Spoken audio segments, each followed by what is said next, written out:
Kamera خو بدن مدیاده کار ور دیمنه که گل که خوشه آرامیک آنلاین مدیاد دما کو مر باس که چت که بیراوه ای من یا راست پر چاندی پر زمانی یعنی پر اولی مدیاده کو گلک تشتن وقت بجن باورین جدا هن الودره جا سوریان جو هن زانن ودره bu Kurdî xeber didin lê zimanê xwe hêdî zimanê Suryan ki hêdî dijbîra kirine ê İbranî jî dikar bêj kursek hate vekirinê surayt.comê jî wek li ser malperê jî weşana xwe dike lê medyadê kurs vebû kursiyer li benda vê yekê bûn haya me tunebû lê piştî vê nûçeyê em zanin ku kursiyer hemwelatiyên medyadê li benda vê kursê bûne.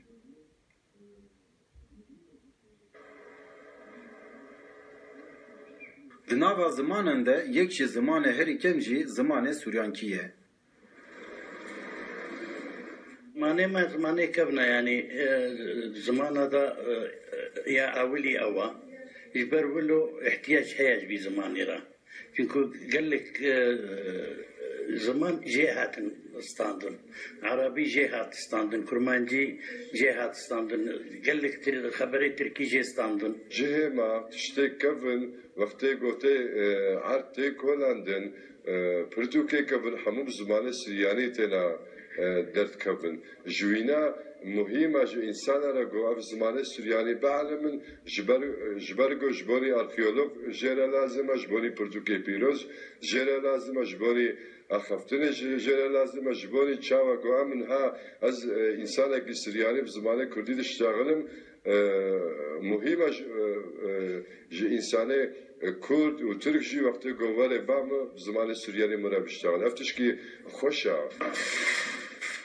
Li Midyatê Komeleyê Kultur û Çandeya Suryaniyan kursa zimanê Suryankî da dest pêkirin.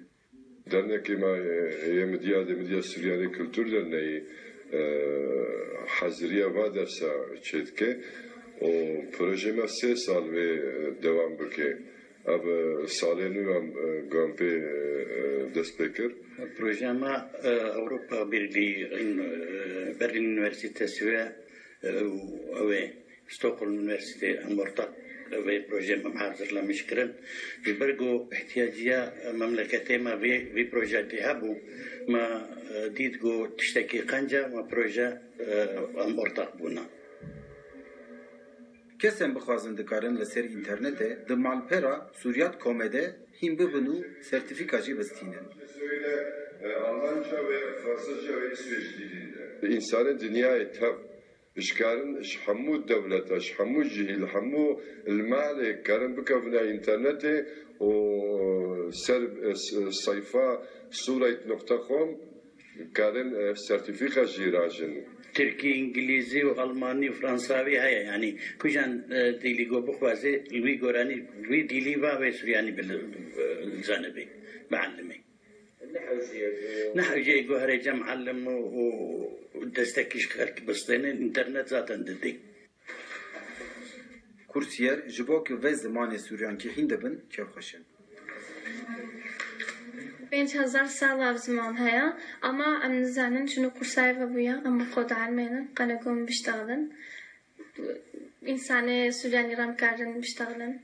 Ev proje zaf xweş e ew zimanê nû dielîmin Suryanî online kursiya em ji jî tavsiye dikin mala xwenakê mêzênin bilgisayar internetê û nehecê xwe re siz bikin bilgisayara mêzên em tiştê şanî weke zaten. Suryanî jê